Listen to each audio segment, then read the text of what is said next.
Welcome to Clean Plates, where every bite tells a story. I'm Brian Romaine, joining you on a culinary journey to understand the whys behind our diets and desires. Welcome to Clean Plates, where every bite tells a story. I'm Brian Romaine, joining you on a culinary journey to understand the whys behind our diets and desires. Joining me today is my good friend Sam Moore. Sam, how are you doing today? I'm fantastic, Brian. How are you doing? I'm doing great. You know, this is another beautiful day in Colorado for us, so I cannot complain about anything. I got a really early workout in with my buddy Jeff and everyone over at Fit Denver. So I was already on the gravy train well before the sunrise so that I could be prepared for our conversation today. You know, I went on a walk earlier, like a little ruck around the neighborhood with my dog, because for my dog walks, that's it I've been doing lately, is putting on like a 20-pound rucksack. So add the weight, man. That's what you do. I like it. I was also got some work in before the sun. I went for a run this morning. It was not I did not hit the gym, but just a little run reset, and it was great. Got to catch the sunrise over in Power Field as I was going around Denver, and yeah, ready to go. Excited about the conversation we're about to have. I am too. You know, I think what is really interesting about this whole thing is that I started this podcast because I wanted to have, you know, more conversations with people around their relationship with food. And so first and foremost, I would just ask you, like, do you think that you have like a well-balanced relationship with food? Today, I would say yes, but it's been a journey over the almost 32 years of my life. But like present day, I actually feel like I have a fantastic relationship with food, and have come to a point where I feel really great about my diet, and you know, kind of unintentionally have picked up the intuitive eating habits and really eating what feels good to me and around that time. But you know, that was not always the case. That is something that I was a learned skill of mine. So if we go back like, you know, 15, 20 years or so, you grew up in Chicago suburbs. You're from Lake Forest, from what I understand. And I mean, Chicago is notorious for deep dish pizza. You have Chicago's hot dog scene. I mean, there's all sorts of things that Illinois brings to the table when it comes to the food scene. Looking up just in the general area of where you grew up, there's a lot of restaurants that just seem like the Chicago vibe. It's a lot of that patio and eating with drinking and, you know, all in the suburb area. So what was like that growing up? Like, did you guys go out to a lot of restaurants? Were you eating a lot of the Illinois treats? I'd say yes and no. I think my mom was really big on like cooking. So I would say the vast majority of my meals, like growing up, were at least dinners, right? Were home cooked meals. And my dad traveled for work like Monday to Friday most weeks, and he would go out to eat every day that he was traveling. So when he would come home, he would want a home cooked meal. So like through the weekends, it was very rare that we would like get fast food or, you know, even go out to eat at all. That being said, you know, I was a kid that was more or less blessed, and I would have said cursed at a younger age with a very fast metabolism. So I would eat everything like all the time. So, you know, I would be eating, you know, snacks and chips. And I think that was, we would have home cooked meals, but would always have a wide variety of foods, not really like sweets and overwhelmingly like unhealthy things, but I would kind of just try to eat as much as possible of whatever was in front of me. Yeah, I can fully relate to that, because growing up in Kansas City, people are always like, oh, you must have had barbecue like every single night of the week. And that's not always the case, just because I'm in the same boat where, you know, I had two very busy parents, and my dad had his own painting contracting business growing up, and my mom worked a corporate cable job. So he always wanted to have her a home cooked meal by the time that she got home really late at night, because there was like a lot of nights, pretty much, 5, 6 nights a week, that she wasn't getting home until 7 p.m. and going to work at, 8:30, 9 o'clock in the morning. And so being gone that long, and then my dad just working his ass off all day and then coming home in the late afternoon, because that's how painting works, is like you're up at 5, 6 in the morning, but you're done by 3 or 4 o'clock.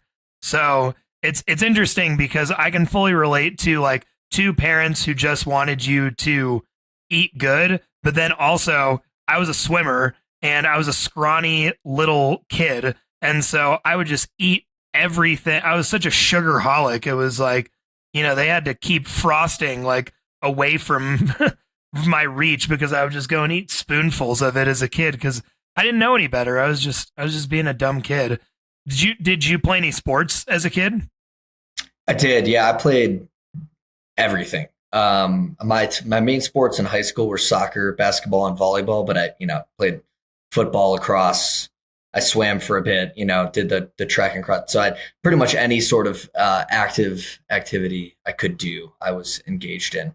And similarly, I mean, it sounds like to your parents in the dynamic, like my mom, I'm one of four, and each of my siblings also did everything. So my mom was juggling the schedules of all of these kids, and it was the cooking was around making sure that when one body came home, like they had something to eat, basically. So a lot of like, slow cooker meals, or things to put in the oven, and easily reheatable type options. But yeah, played sports my whole life, and it was go to school, go to practice, come home, eat something, do homework, go to bed, repeat for every day of the week. Oh yeah. I mean, did you end up getting into a phase with coaches or other athletes that you were like in your wheelhouse, where people are kind of influencing you to eat in a certain way, as far as like, we want you to, eat this much protein, this many carbs, get this many calories, et cetera, et cetera. Was anybody ever influencing you to like be a certain size on any sport? Yeah, it was never really prescriptive, but it was like eat more. I was one of the smallest kids in my grade up until like junior year of high school. So I like entered high school 5'6", 100 pounds.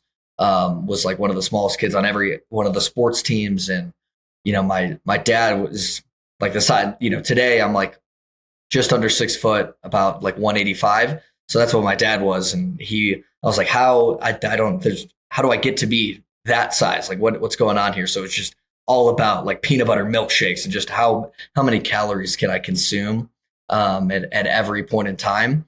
And then the summer between sophomore year and junior year hits, I hit a growth spurt, put on 40 pounds over the summer. And like, then I'm kind of similar body type to that I am today. But going back to the question, there was never really like a prescription. It wasn't really until, the last couple of years of my life that I've gotten to be very aware of those type of kind of macros and everything about the diet. Is more so just like eat more food. Yeah, no, I mean, that's usually where we see the most trending answers, is that kids in high school, especially, I'm 33, so we're literally just about the same age, to the point of generationally, we were in high school at the same time. So you never really saw anybody focusing on like the individual thumbprint of the kid. It was just like, no, you need to be like Johnson. You need to eat more and just get bigger. And it just kind of was never like an actual regimented thing. It was just kind of out in the stratosphere of, if you eat more, you will just get bigger. Like, I had a friend who was the captain of the basketball team that swore that every night before bed, he ate 2 massive peanut butter and jelly sandwiches. And he was like, dude, that's how I get gains, bro. Like, that's how I get big. And everyone's just like buying it, just because he metabolically was actually working out in his off time with his dad. He was doing drills and, just probably eating a fuck ton of food. It is what it is. But when you see somebody who's 17, jacked, hormonally just balanced because you're going through puberty, so you're just going to put on a bunch of really good looking muscle when you work out a ton. And so I just always found it very shocking that people bought into something as arbitrary as, yeah, you just eat peanut butter and jelly sandwich because when you sleep, the peanut butter and it's the protein that, and it's like, no, dude, you're just throwing shit out there, like, because when I met you, I mean, you're a big guy. Like, I would say you are actually very cut, you are very healthy, and you're metabolically where a lot of people would like to be. Thank you. I appreciate that. And I think that you saw me, I'm a few months into my V23 journey where I've got Bo and everybody there kicking my ass on a daily basis to get to that point. But I totally, I mean, I think two things came to mind as you said that. One, first being, I think everyone's looking for the silver bullet, like the magical, this is the secret to get these things, when in reality, there's no secret. It is nutrition, exercise, all these different things. And it's, being willing to put in the work, right? Like, it just takes work and time. And on the flip side of it, it's also like some people genetically are just in a better position to either aesthetically look the way they do when they're in shape versus other people, or are able to put on more muscle mass in an easier way. Like, I think there's some person to person is very different. And, kind of like speaking to that, right? Like and we'll probably get to this point, but post high school, like college and in the early part of my adult life, I was very on again, off again with my like workout routine and really being in shape.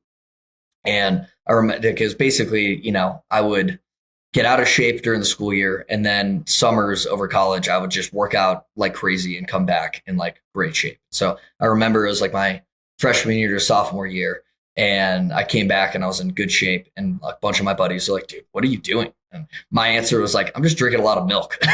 Like, I was just like, I'd go to the gym, I get back and I drink a bunch of milk. And they're like, what? That's all you got to do? I'm like, well, that, and, I'm working out for like 72 consecutive days, and, and like not drinking beer every night like we have been. So there's a few other things, but like, as soon as I said that, you just see people like at the milk dispenser in our house, just like snagging it and drinking as much as they can. Cause like it's so much, they want to believe that it's only this one small tweak. In reality, it's really monotonous, day after day, putting in the work that yields the results. Yeah, no, you couldn't have said it any better, because I fully agree with that sentiment of there is no magic pill, there's no silver bullet that's going to get you there. There's no dream supplement that's going to help you achieve this overnight success. Like, you have to put in the real work to see real results. And whether that means showing up for yourself in multiple facets, because if you are, in a position where you can only do, like, I remember hearing this story about John Goodman when he was losing his weight, where he could only touch 2 mailboxes outside of his house before getting out of breath. So he would go and try to every day touch another mailbox. And then it got to the point where he was doing like, 1,000 steps in a day, and then 3,000, and then 5, and then 10. And honestly, he attributes being like, yeah, I'm in my late 60s. I can't really work out anymore. So like, I just changed my nutrition completely, eliminated all the processed sugars and carbohydrates, and made it a goal to get 10,000 steps a day. And I believe that's where all of his like current skinnier self has come from, is just walking, because it's like you have that much mass and you just want to let it all kind of trim away, as opposed to surgery or something that, he was just listening to his body, didn't want to spike it with hard working out that you probably just wouldn't have fun doing anyway if you were in that position. But I think it's great that there's so many tools out there and there's so many people like Bo and Ruthie who are kind of at the forefront for people who are quote unquote. I mean, you can say all you want that they're getting older because they're in their, late 30s and Bo is now in his quote unquote 40s. But the guy, I tell people all this time, Bo looks like a human rhinoceros. And so it's like, dude, there's work as well as like mobility and brain power put into that type of temple, because he's really, really teaching people how to take care of their bodies as well as like, work. Cause like he will show you the Jedi way of how to get jacked, but he'll also educate you on form and function. And that's why I like Kyle Cook as well, the guy that Bobby and I train with over at South Denver Fitness, because he's had so much experience in all the different realms of being able to teach people. So I think that's what people really need to, like, if anything is taking from these conversations is, slow and steady wins the race, because that turtle game is like where it's at for me, just because I'm learning how to be more formal and functional in the gym and in a community who's teaching me how to do it, as opposed to just, bro splits and, here's a bunch of really crappy, protein powder with heavy metals in it and just eat chicken and rice. It's like, I'm trying to approach this whole thing of like, just where that final straw was for me. So speaking of which, as a transition, where was like that kind of, what was the straw that was breaking the camel's back the most for you at the end of the day, where this off and on kind of, lifestyle of being fit and then maybe doing some, some party, some drinking and hanging out, or, all you can eat wing night type of deal, or like, where did that just stop for you where you're like, I need to start taking this really seriously? Yeah, I mean, it coincides with the launch of the business. And for me, so I was living in San Francisco until 2019, like early 2019. And I was working in software sales, traveling a bunch for work, happy hours, drinking, eating out. And I actually moved back to Chicago for a bit, just to like, that was my signal to myself that I was going to take this business idea I had, this drink idea I wanted to come to life seriously. And when I get back to Chicago, one of the things that I learned about myself in San Francisco was whenever I would work from home, I was useless. Like I treated it like an off day, like a weekend, basically. And if I knew that I was like, so I was moving to Chicago, I was going to be working remotely, meaning I worked from home every day. And I was like, I need to instill a really strong routine in order to protect myself against my lesser self. Right. So I was like, I'm going to set up this routine. I'm going to wake up, I'm going to go to the gym in the morning. And that move and really just like in starting that process of I wake up, I go to the gym, and like then I begin my day was instrumental to that. And so I did that for a year, and I was very consistent with it. And then the pandemic hits, and I remember early days, like when the gyms first started closing, I had this like almost like a night terror of sorts, where I was like, this is it. This is where I'm going to revert back to the process. Like I got into shape, and this is the process where I get out of shape. And I remember being like, I will not let myself get fat. Like I will not allow myself during this period of time to fall back into those bad habits and get off of this really good system I had. So it changed. I got into running more, and obviously was doing stuff that was not weightlifting incorporated. But since that time, I've been moving. I do daily movement every single day. It wasn't until and I don't want to skip ahead too much, but it wasn't until October of this past year that I met Bo and ended up doing an event with him at V23 that I actually got back into like strength training again. Because for that like whole period of time, I was just doing body weight movements, push-ups every day, going on a lot of walks and just, I don't know, kind of more like body weight maintenance, and really trying to, again, prevent against going the other direction. And then I kind of saw, my eyes were open to what the possibilities were if I took this a little bit more seriously and started incorporating strength training and other different movements like that. That I've, that's what the last couple of months have been. But it really was the move home and trying to protect myself against my tendencies of the past, and then committing to not allowing that to fall off for any excuse. Yeah, basically like making the decision that no excuses were valid to skip those days. No, I think that's a really, really valid point to speak on, just because I understand where you're coming from in the sense where the last 6 months I've taken things really, really seriously because last August I got off 5 years of probation.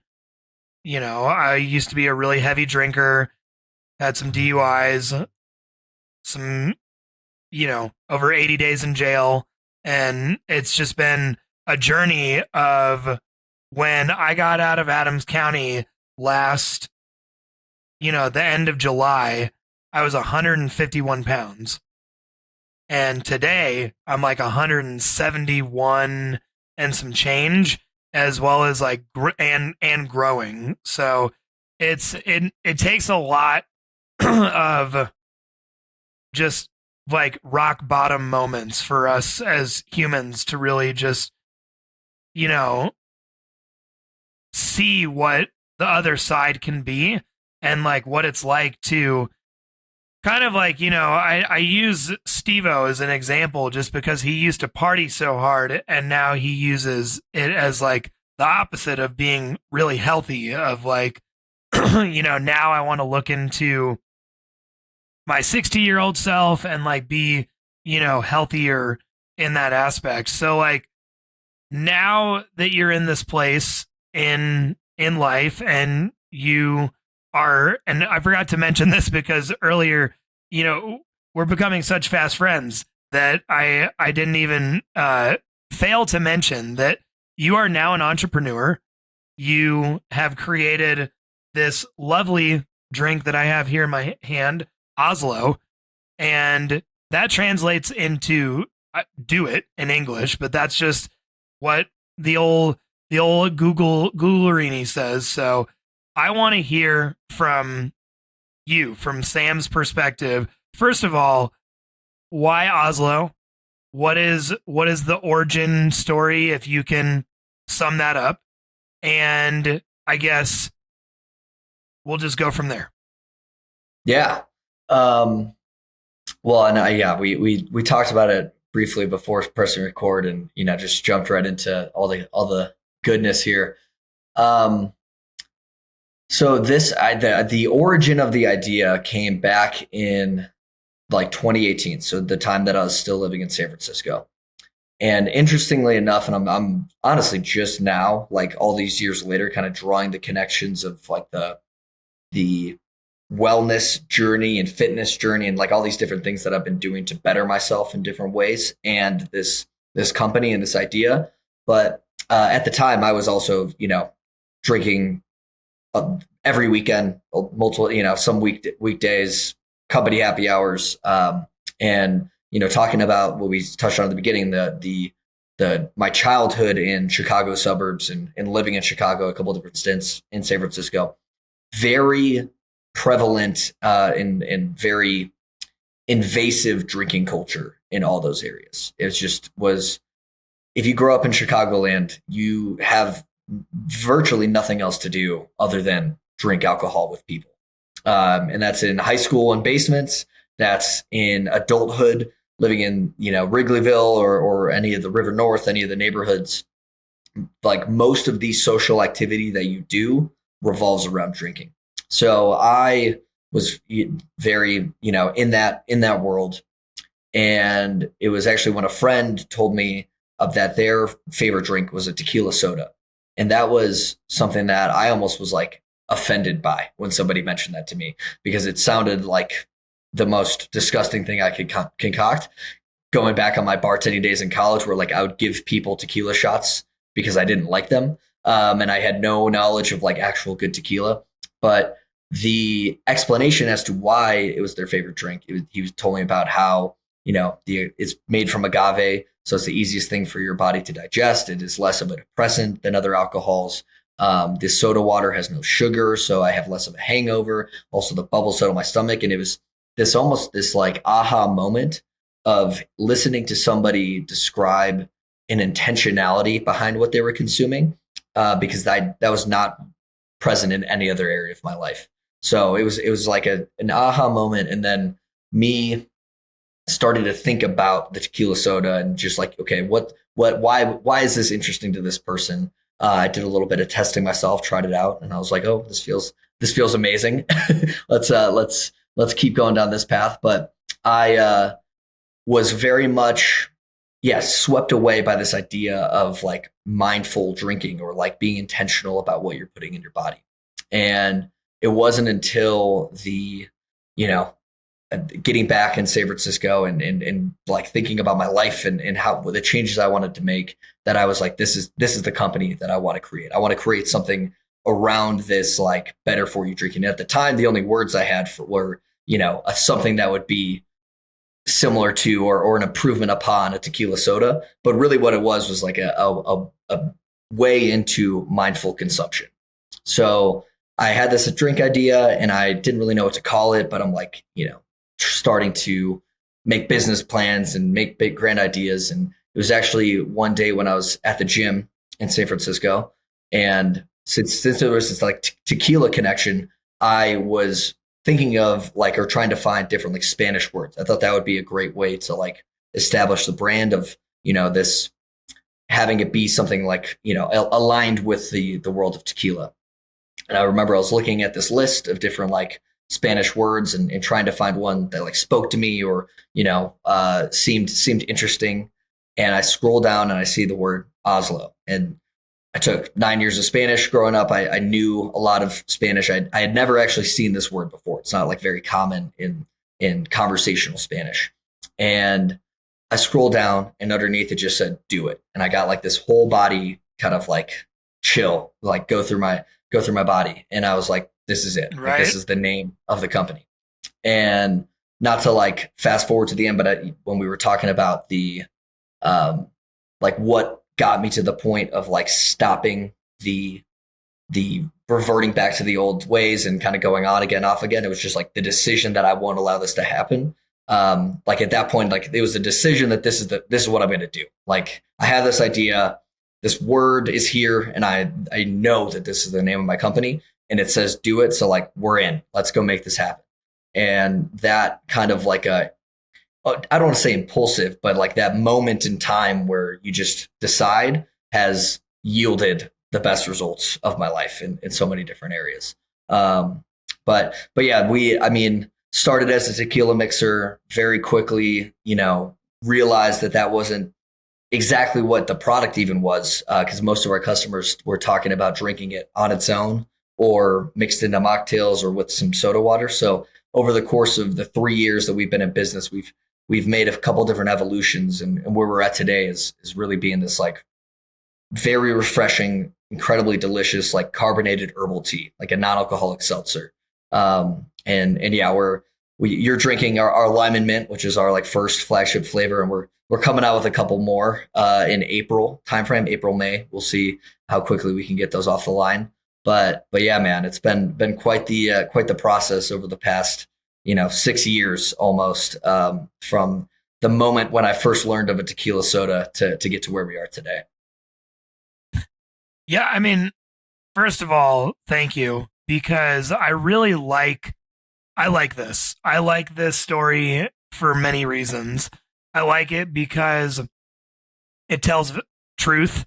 It tells a lot of trial and error, and it tells a lot about who you are as a person because of the journey that the drink has gone through. Because I've scrolled through and I've seen older posts of it in like an amber bottle with the label, and you were saying that was more of like a flat version that you would add to cocktails, mocktails, soda water, you name it. Uh, Yeah. I think that's great because, like, it was, you created something almost for the person that gave you the first idea of, like, my favorite thing is a tequila soda.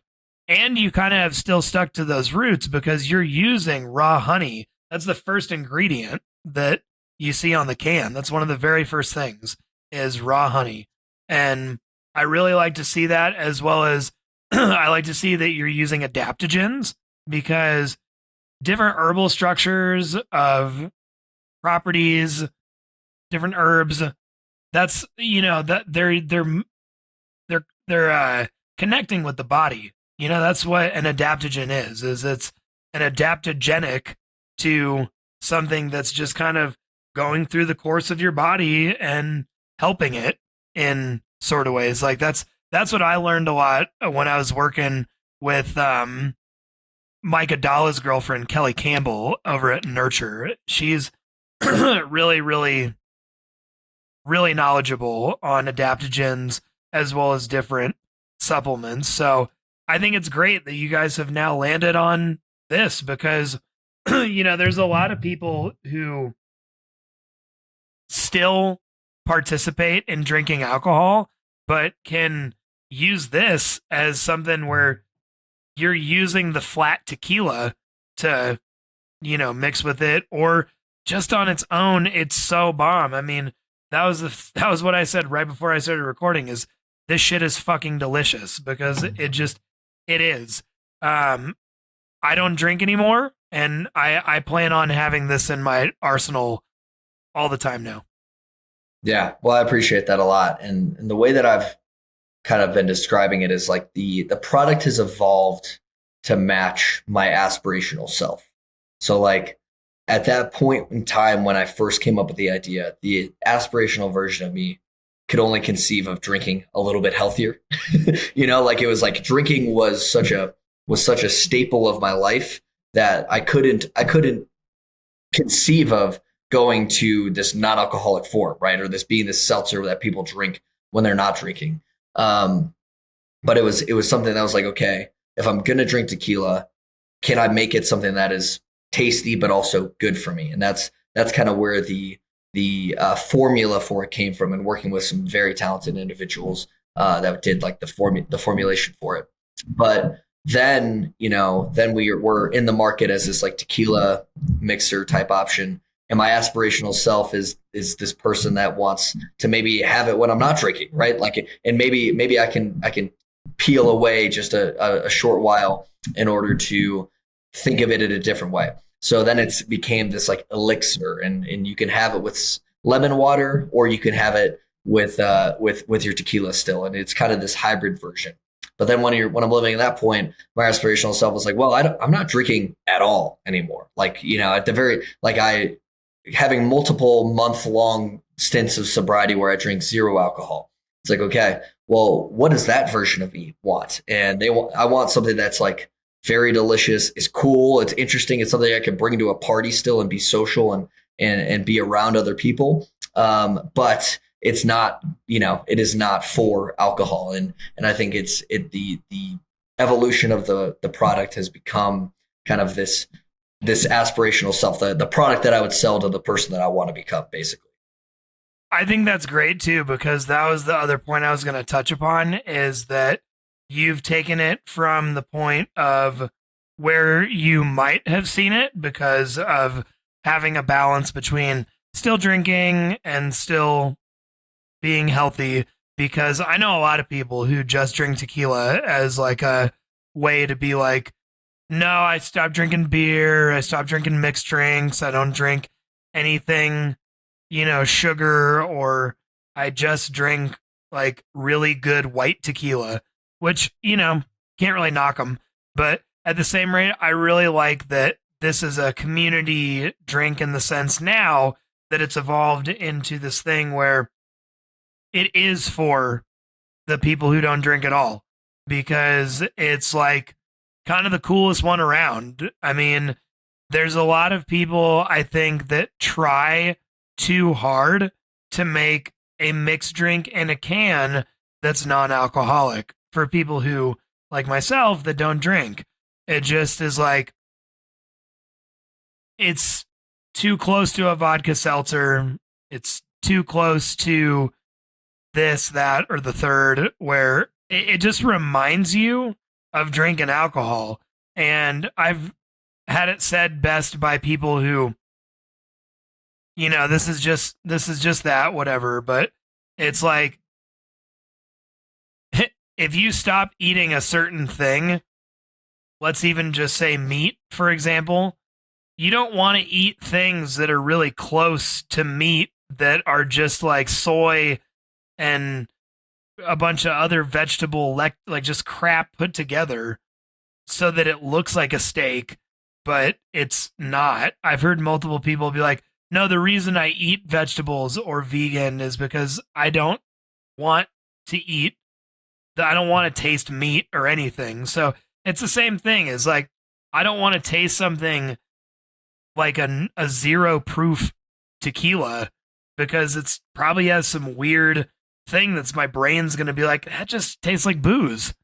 And I'm not even getting drunk. And I don't even want that. I don't even want to get drunk. So I think it's great because you're really like putting a flag out there for people that are, not drinkers, as well as your videos are hilarious. I love watching you with your mixed drink videos because like they're fun, as well as like you're putting a twist on things that most people don't see, because most people have to actually make the mocktail before having the can. You know what I mean? Like most people have to sit there and source all these different things and honeys and syrups and seltzers and lime, and you just put it onto a can.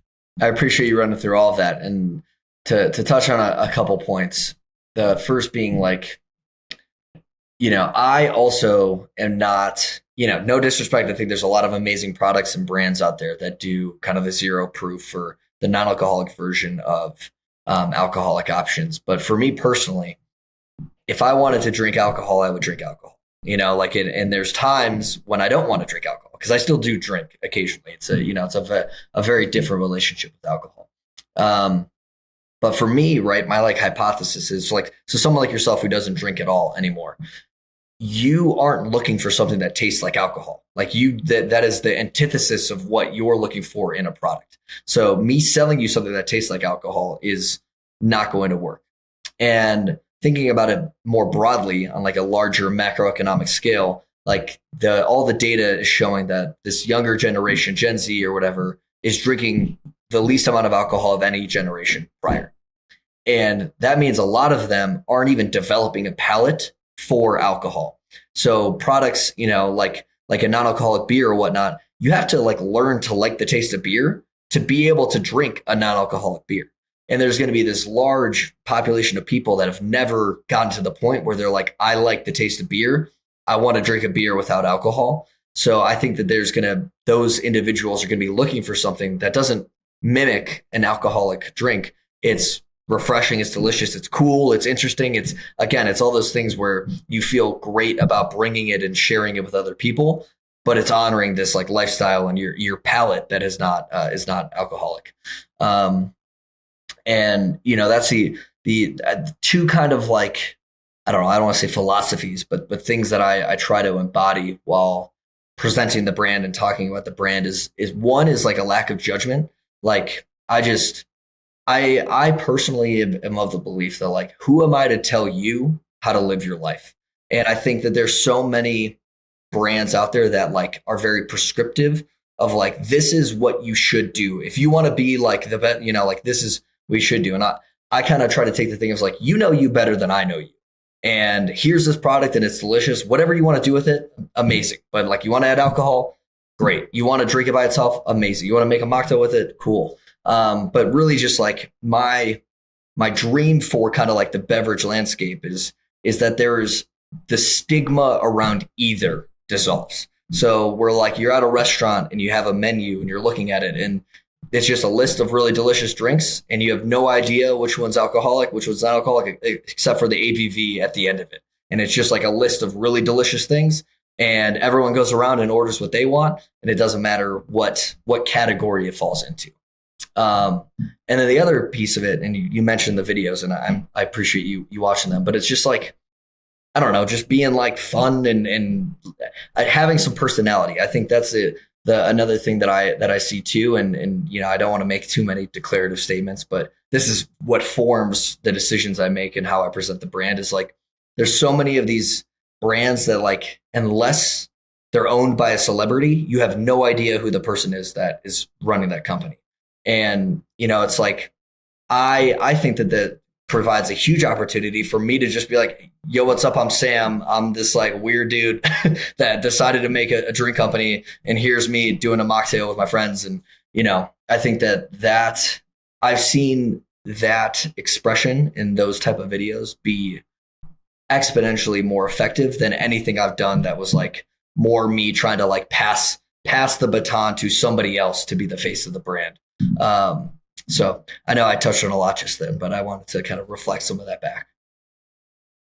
No, I appreciate it because I I want people to know that there's not just a relationship around food, because I see it in multiple facets with a lot of people where, excuse me, some people treat food as a tool where they're, it's not boring to eat chicken and rice or ground beef and rice if you season it the right way and you're getting grass-fed product or pasture-raised chicken and stuff like that. Like, just dialing it back quick for people, because people think that all the time, like, because I'm a experienced cook, that I just cook all these elaborate meals and stuff. But like, I try to keep my nutrition pretty simple, as well as like my drink, because the whole thing is having a relationship with your food and your beverage is huge.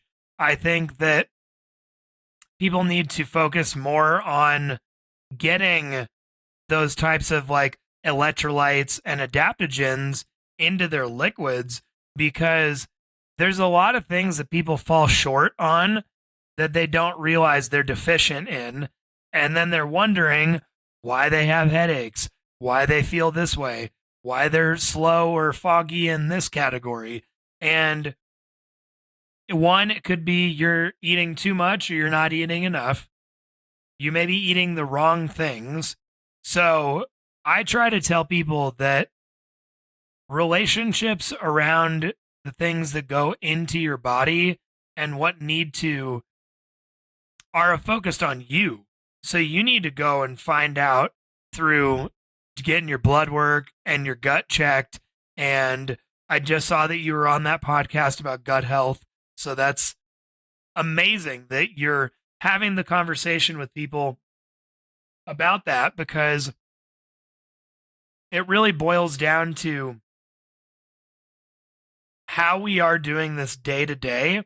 Because just like me, with, so many people have such a healthy relationship with drinking. And when I stopped, I realized that I don't, first of all, and that with compound interest, just like working out day after day after day, you start seeing results, because every day is a day to learn about how you're putting your footprint in the world. So I think it's really great that you're you're focusing on something that people need more of in their life, because having something refreshing around that's very simple, that gives you those adaptogens, that gives you kind of that kick of like, oh man, this is like a refreshing afternoon, like I'm off work, or like I'm, just relaxing. Like the can itself embodies like an image to me of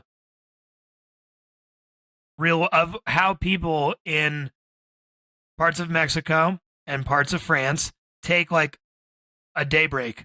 Like all things just stop. Siesta. And yeah, we have, we have the siestas, and then I was trying to think of the French word for it, but like, um, it's wild that like the American culture is go go go go go go go go go go, that we have not taken that time to just relax like some of the other parts of the world.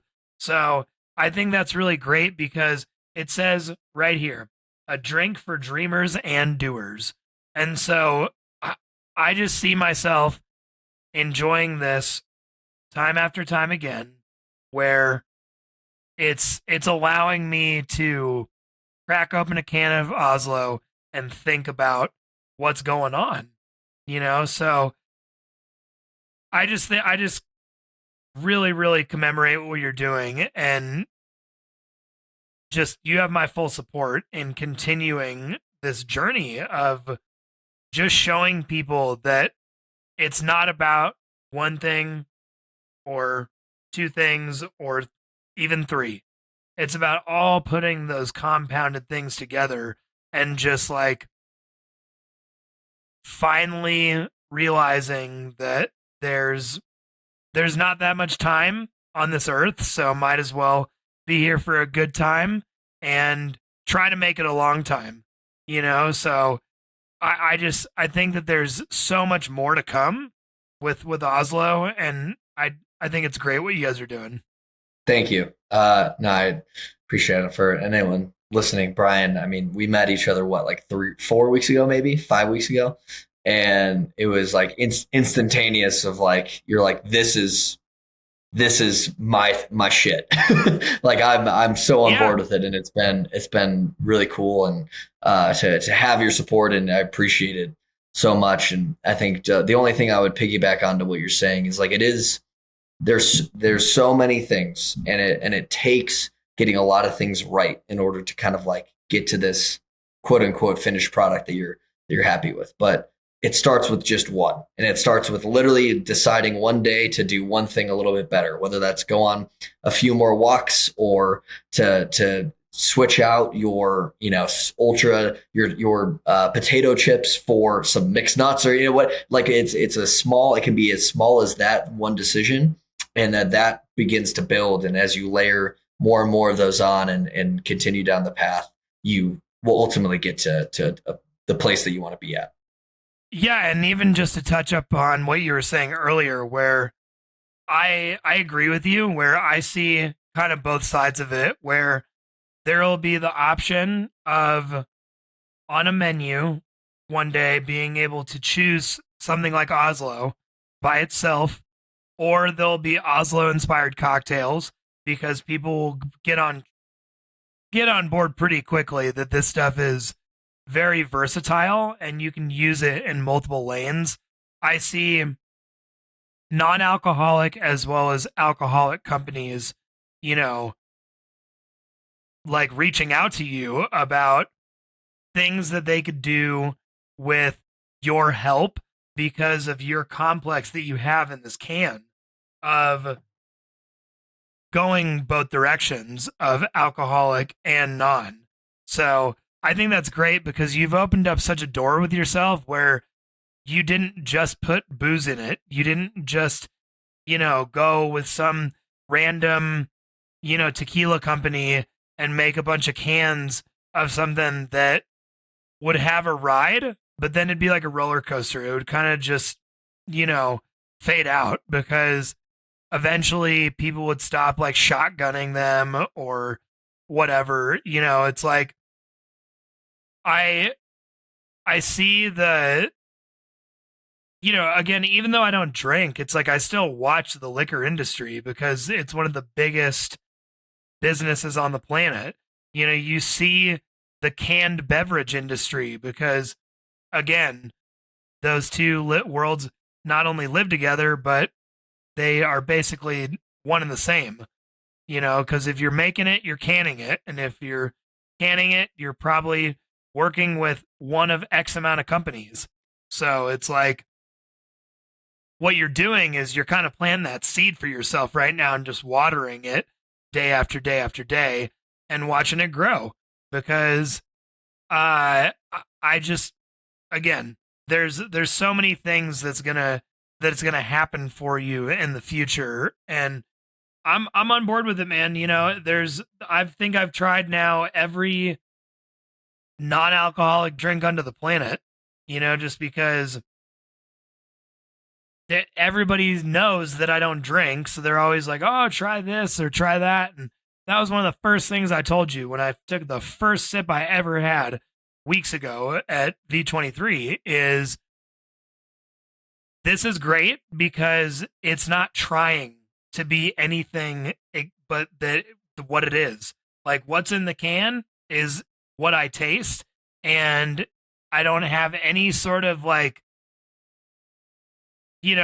reserve on that as far as like, yeah, it's great, but the aftertaste sucks. Yeah, that's great, but like whatever mushroom you put in there, I can like taste it on my teeth. Like I like whatever is, these adaptogens, they taste like shit. It's like that's not the case. It's like I'm honest with people about stuff where a lot of non-alcoholic beer just doesn't settle with me that well. Like it's more of the non-alcoholic champagnes and sangrias and carbonated wine stuff that isn't wine and full of just not good stuff. There's really only one company that I know that even does like decent non-alcoholic stuff, but that's not what we're talking about. We're talking about this Oslo. I mean, I like that you call it a spritz. It's smart marketing because it is very refreshing and it doesn't just say refresco. It doesn't just say all these hot item words. Like it's actually more the simplicity in the can to me is actually better than some loud, you know, evasive image with you just got the sun right there. It's perfect. Thank you, man. I appreciate it. We are when we're coming out with new flavors, we're going to be updating the packaging a little bit, but still trying to stay true to that. And yeah, not. I don't know. I think that's part of my again my like philosophy is you don't need to like try too hard or present too much and like let people be pleasantly surprised by the complexity as opposed to overselling the fact that it's like there's so much that goes into this. Yeah, I mean, one of the things that I think was really interesting that I touched upon with you that you kind of made clear to me when we met when I was drinking this is it's got a really soft palate.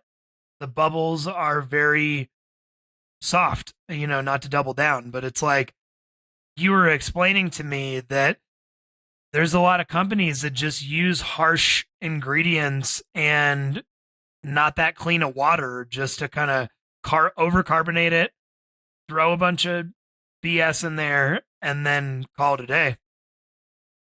Yeah, well, it's and this is something that I learned through this process is that carbonation is it like is not a flavor, but it manipulates flavor. So it impacts the mouthfeel and where different flavors hit on your palate. So really artificial flavors are very like front of your palate. So it's like tip of your tongue. And it's why like if you taste something that tastes like very chemical or medicinal or whatever, you'll start like clacking your tongue and whatnot. And what Mm-hmm. carbonation does is it stretches it and it brings it from the front of your palate further back. So it's like a more palatable, drinkable thing, even though it still has artificial ingredients in it. So we kind of like intentionally, as like a wink, wink, nudge, nudge, have like undercarbonated compared to a lot of other of our competitors. But we have like very subtle carbonation because we wanted it more for just like the enhanced experience of the drink, and to make it a little bit more interesting. And people really love carbonation. But to, instead of over carbonating it, allowing the flavors and like the really, beautiful spearmint and wintergreen and lime and ginseng and everything we have to like still shine through and not be overpowered by the carbonation. That is a perfect explanation, because someone like myself who doesn't do this for a living would never be able to, kind of break that down. But I think it's great that like that was a focus for you guys. That was a focus for your team when you were transitioning into the flat liquid to the carbonated drink, because you're thinking about every can that somebody out there randomly is opening up. You're thinking about, how is this going to go from start to finish? And I think that's great, because here's the other kicker too, is there's a lot of these non-alcoholic drinks that still, like, I don't know, somehow have like a lot of calories or are just overpowering in certain aspects or certain ingredients and things like that. And it's really, really like pleasing as a customer or just as a patron in general that that's something you guys are thinking about, because I can see myself having more than one of these. Well, I have had more than one of them in a sitting, but I'm saying that like that's like just going back, is that's the big deal, is that there's a lot of these drinks too that I don't really want to finish it.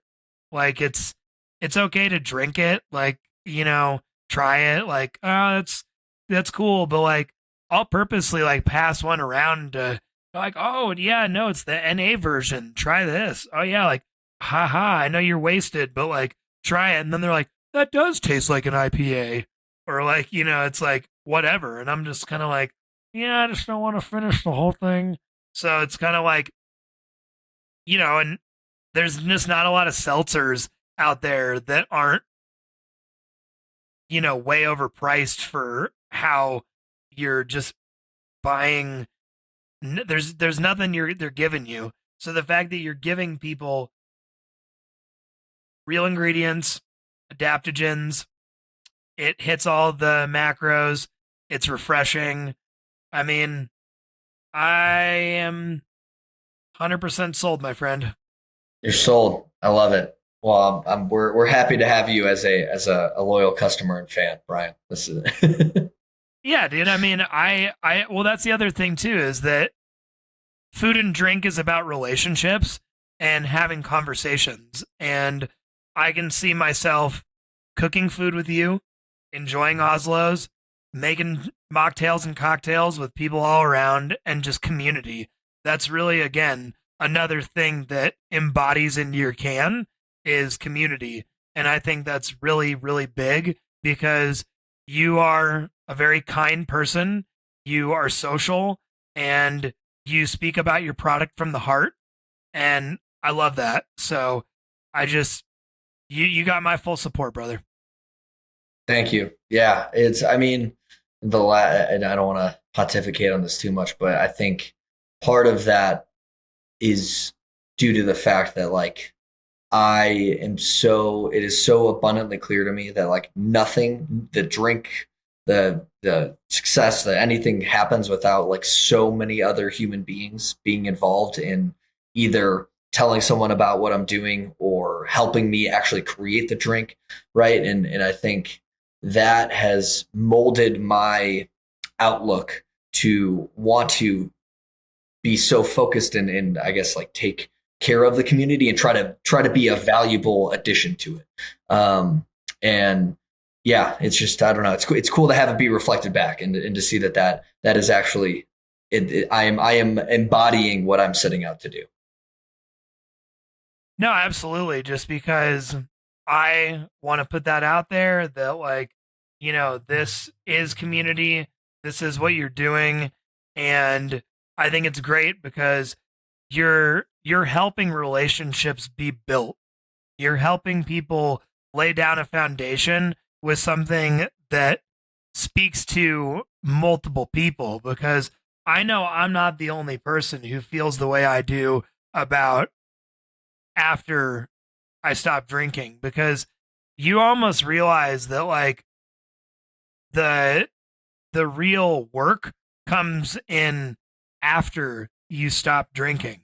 And so for heavily, not people who drink recreationally, talking about real, you know, rock bottom drinking.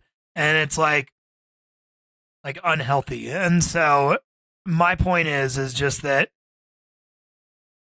getting back into a community of people and being social again was really hard, because I was always using one thing or the other as a crutch. And so it's like having something like this to have in your hand and to enjoy people. And, this will be my fourth year of not drinking alcohol. So it's like I'm a little bit better with social cues and interactions and hanging out with people. And I'm a lot more back to my present regular self that I was before I got really bad with it. So this is just something that I will continue to support because it supports all of my healthy habits, and it allows me per person that I interact with about, oh, what's that? What are you drinking? It's a storyteller, it's a conversation piece, and it's a way to connect with other people about being like, I don't knock anybody who still drinks, like that's your thing, but like this is the kind of stuff that I like drinking. This, that, Oslo. It's like that's in the top now, just because it's it's giving something, a piece of me back to me. It's like it's just allowing that to continue. So I just think that that's going to continue for all of you in the future, as well as just like what I said earlier. There's multiple people who feel the way I do, and I think they'll see it that way too. One of the taglines, I guess you would say, that we using a lot is it's made to make you feel more like you. And we're not trying to have you be drunk, had it's bringing you back to center. So, yeah, man, we're in alignment here. Very much so. Yeah, absolutely. So one fun last little question I like to throw in for people is, have you recently found something that used to be like a really wild cheat meal or something that you kind of had to like stop doing because it just wasn't working anymore, but then someone showed you different ways of like, you can still, in a weird way, kind of have your cake and eat it too, because like things like the Ninja Creamy, as well as like cooking, like I love cheeseburgers so much, but I can't just go and get McDonald's all the time or like Good Times. So like cooking grass-fed beef in like beef fat tallow and then frying french fries in beef fat is like been one of the biggest like give backs to me, because I can still have like a burger night every now and again, but still like make it just the craziest thing. And then yeah, protein ice cream has been like a game changer. Yeah.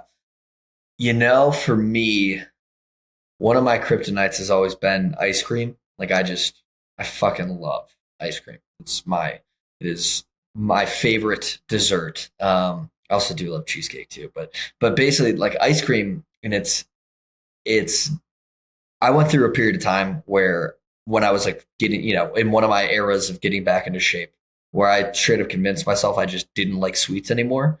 And I went multiple years like eating zero sweets because I had somehow convinced myself that I didn't like them, because I Hardcore. knew that was like yeah. But then, I had tasted sugar again. I'm like, wow, this is amazing. What was I talking about? But I think for me, the unlock has been not necessarily like a new version of it, but realizing like I don't need to eat the entire pint of Ben and Jerry's. Like they say it's 3 servings, and if I eat a third of it, like I will be okay, and I will be very satiated and will not need any more. So it's like when I got back into sweets and I actually like started being very disciplined about I will eat about a third of it and I'll put it back, is the unlock that has allowed me to continue to enjoy ice cream, but not have to go through the hypnosis of telling myself I don't like sweets anymore. No, that's actually really cool, because while you were saying that, my brain went off into this like different zone of, I think what I'm going to start asking people is, it's an either or type of thing. Like, have you found something that is like that? Or have you now grown a new relationship with something that used to be kind of demonized for you? And then, so I appreciate you, because now I'm going to be taking a page out of my guy's book here. So that's awesome. There we go. It's nice to hear that people are still enjoying themselves without just throwing themselves under the bus about, like you just said, like, you can never have sweets again because you don't like sweets. Like, it's just, you're just like pounding it into your brain, just stupid. I don't like sweets. But it's like, nah, man, like, I fucking love ice cream, but I'm just going to have an actual serving of Ben and Jerry's and then put it away. Yeah. So 100%. And yeah, it's game changer. I recommend everyone just try a little bit less. Before you, just eat a little bit less ice cream, and it's all going to be okay. Absolutely, my man. So before I close out, Sam, it's been a pleasure having you on the podcast today. I really appreciate these conversations that aren't strictly just about what we eat, but what we drink, and have the relationship, because it's just as important as the food that we intake. And so I just wanted to say thank you for coming on today. And where can people find you, and where can people find Hazlo? Well, and Brian, thank you for having me. This has been lovely to talk about all things consumption, I guess we would say. Yeah. But you can find me. All right, so you can find the brand. We're Drink Hazlo on everything, and Hazlo is spelled Hazlo. So that's drinkazlo.com, Drink Hazlo on Instagram, TikTok, all the good stuff. And then I have my personal Instagram, which is Mr_Hazlo, just really trying to be one and the same with the brand there. But yeah, reach out to me on social media. I'm also, like, if you look up Hazlo on LinkedIn, there's one full-time employee. It is yours truly. You can reach me on LinkedIn as well. But yeah. Yeah. Awesome, man. Awesome. Yeah. Again, I am a lifetime customer, and I can't wait to explore the world of making more mocktails and drinks and just enjoying the cans on their own. This is something that'll be in my fridge all the time now. Love it. Thank you for joining me today on our flavorful journey here at Clean Plates. If you enjoyed our exploration into the world of food and the stories behind our eating habits, be sure to subscribe where you get your podcasts. And don't forget to share your own food stories on my personal page at Brian Waterleaf, or the Clean Plates podcast page on Instagram. And remember, every plate has a story, and we are here to discover them together. So stay curious, keep exploring, and continue to nurture your relationship with food.